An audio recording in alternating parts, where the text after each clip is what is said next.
আমার লাশ নিয়ে যাইবো ওরা, আমি যাইবো না। লাশ তোমার কেন? হিন্দু মানুষ লাশ নিব, মুসলমানের লাশ। আপনারা যদি আমার জোর করে নিতে চাই না, আপনারা আমার লাশ নেবেন, তাও আমি যেতে চাই না এখান থেকে। তোমার নাম? মার্জিয়া। বাড়ি? রানীগাঁও। বাবা, তোমার বাবার নাম কি? সিরাজ মিয়া। রানীগাঁও কোন গ্রাম? রানীগাঁও বাজারে। বাজারে? উত্তর বাজার। কত নম্বর ওয়ার্ড? 2 নম্বর। 2 নম্বর ওয়ার্ড। আমার মোবাইলটা আপনারা লয়ে দিন, আমার মোবাইল আমি সব তো আমার না রাখছি দিকে। সম্পর্ক কতদিনের? 3 বছরে। 3 বছরে। এখন আর ওর পরিচয়টা একটু বলো তো। ওই যে ছেলের পরিচয়টা? সে হইলো এই বাসার গোপাল দেবের ছেলে বাসুচন্দ্র দেব। আচ্ছা, সম্পর্কটা কেমন? গরু শিল্পালয়ের স্বর্ণের ব্যবসা করে। এখন তুমি কি চাচ্ছ?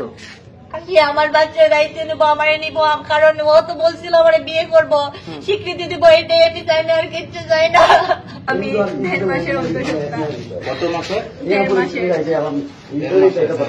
এখন এই বাসার গোপাল দেব ওনার ছেলে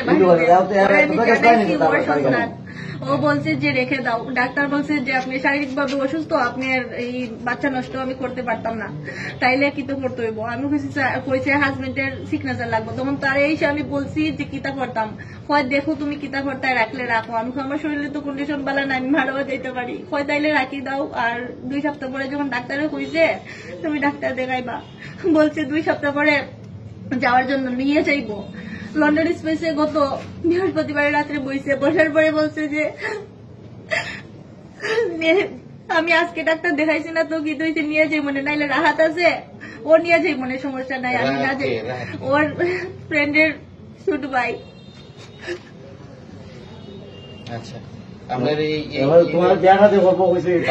ওইটা বলছে বিয়ে করবে, তারপরে বলছে শুক্র শনি তো কোর্ট বন্ধ থাকে, আবার বুঝিয়ে দিলে জানিয়ে বুঝিয়ে বাড়ি। এখন রাত্রে হয়ে গেছে 8টা থেকে 10টা পর্যন্ত বুঝছে এখানে। বসার পরে বলছে যাও বাড়িতে। আমি গেছি, বলছি রবিবার, তাইলে রবিবারে কয়টার সময় কইছে 12টার সময় আইসো তুমি। এর ভিতরে শনিবারে আমার সাথে ঝগড়াঝাটি কইরা বলছে এখন পূজা আমি পারতাম না, আমার কোনোভাবে সম্ভব না, তোমার যা ইচ্ছা তাই করো, আর নাইলে বাসা তুমি বাচ্চা নিয়ে আইসো, তুমি প্রেগনেন্ট যখন আমার বাকি করে তুলবো না। তারপরে আমি এর সাথে যোগাযোগ করার চেষ্টা করছি, সে বলছে বাসা তাইছো আমার বাপে গড়ে তুলবো, আর কিচ্ছু কইছে না। তারপরে আমি নিরুপায় হইয়া আমার ঘর থেকে আমি 1 সপ্তাহ পারছে দিতে জানি, শারীরিকভাবে অসুস্থ, আমার ফ্যামিলির জানাজানি হইয়া আমার মা বাড়ি ঘর থেকে বের করে দিছে। এখন আমি ওর বাসাতে আসছি, আসার পরে ওর বাবা কারি জানি নিয়ে এসছে ছেলেটা, সে জোরাজুরি করে বলছে আমি দোকানে যাইতাম আর ডাকাতির মামলা দিয়ে দিব আমারে। আমি বলছি কেন, আমার কাছে প্রমাণ আছে। আমি কি এরপরে কি তোমার আমার সাথে কাড়াকাড়ি করে আমি অনেক চিৎকার করছি, কান্নাকাটি করছি, আমার হাত মুড়াইয়া কি করছে, আমার মোবাইলটা নিয়ে গেছে। ওই ওরা চিনে, আমি চিনি না, ওর বাবা ছাড়ে নিয়ে আসছে।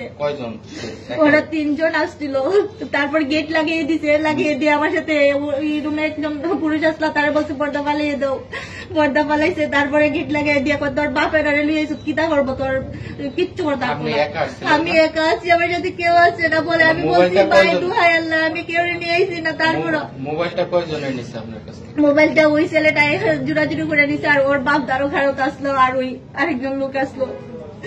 ওরা দূরে ছিল, ওরা দাঁড়িয়ে কাছেই ছিল, আর আমি এইখানটা দাঁড়ানো ছিলাম। ওরা জোরাজুরি করছে আমার সাথে, করে আমার হাত আমি বুঝছি ভাই আমি অসুস্থ, আমার সাথে এগুলো করেন না, জোরাজুরি করে কিতা করবে লাইট দিয়ে তোর কোমর ভাঙ্গে লাইমু। আচ্ছা, আপনি এর সাথে কতদিনের সম্পর্ক? আমার 3 বছরের সম্পর্ক। এটা নিয়ে কি কোনো মামলা মোকদ্দমা আছে?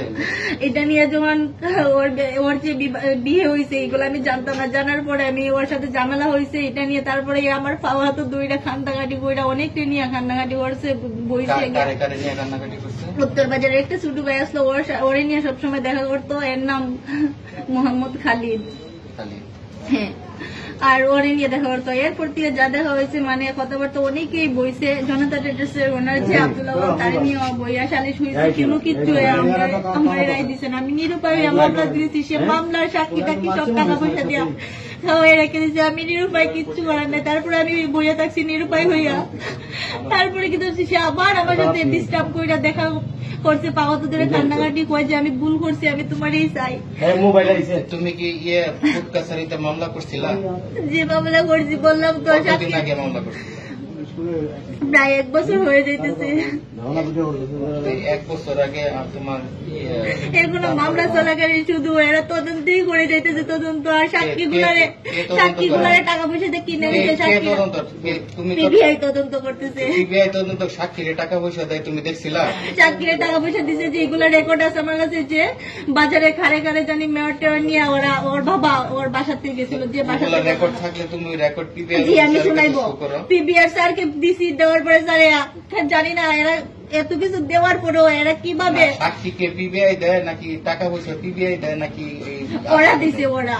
ওরা বাজারের অনেক গণ্যমান্য ব্যক্তিদেরকে নিয়ে নিয়ে সাক্ষীদেরকে টাকা খাওয়াইছে। এখন মোবাইল দিয়ে দিলে কি তুমি চলে যাবা? আমার মোবাইল দিন আমি চলে যাইবো না, কারণ আমি কি চলে যাওয়ার জন্য আসছি? আমি কই যাইবো চলে? কিসের জন্য আসছো? তুমি কিসের জন্য আসছো? আমি অন্ধসত্ত্বা, ও বলছে আবার বিয়ে করব, আমি বিয়ে করতে চাই, আর কিছু করতে চাই না। আমার বাচ্চার আমার দায়িত্ব। বিয়ের আগে অন্ধসত্ত্বা হইলেন কেন? হ্যাঁ, সে আমারে বুঝেন নাই? সে আমারে তারিখ দিছে যে 25 তারিখে বিয়ে করবে। 25 তারিখের পরে আপনি তার সাথে ই করবেন, থাকবেন। এইগুলো বইলা সে আমার সাথে দেখা করছে, মা বাপের কসম দিয়ে যে আমার টাচ করবে না, তারপরে সে আমার সাথে জোড়াজুড়ি করে এগুলো করছে। তারপর আমি মাইন্ডা নিছি, কান্দা কান্দা। আপনার কি আরেক জায়গায় বিয়ে হয়েছিল? জি, ওইখানে আমার বাচ্চা ওই আছে? সংসারটাও নষ্ট করেছে। ওইখানে বাচ্চা আছে আপনার? জি, কয়টা বাচ্চা? একটাই। ওই বাচ্চার বয়স কত? ওই বাচ্চার বয়স 5 বছর। আগে স্বামী কি করে? বাইরে থাকে। আর আমি বর্তমানে অনার্স ফার্স্ট ইয়ার পড়ি বৃন্দাবন কলেজে। আপনি বাংলাদেশের এই প্রচলিত নিয়মে তো এরকম কোনই নাই যে আপনি ঘরে আইসা বৈশা থাকবেন আর এইভাবে বিয়ে হবে। ও আমারে বলছে যে বাসাতে আসার জন্য ওর বাবা গড়ে তুলবে। এখন ওর বাবা ওর সাথে যোগাযোগ করেন। ও আমার সাথে যোগাযোগ বন্ধ করে ওরা বাইকে গেছে। আমার সাথে যোগাযোগ রাখতে চেষ্টা করেন। ও আমার সাথে কোনো যোগাযোগ আপনার করতেছে না। এই এই বাড়ির অবস্থার কেউ বলে না, এই বাড়ির কেউ বলছিল যে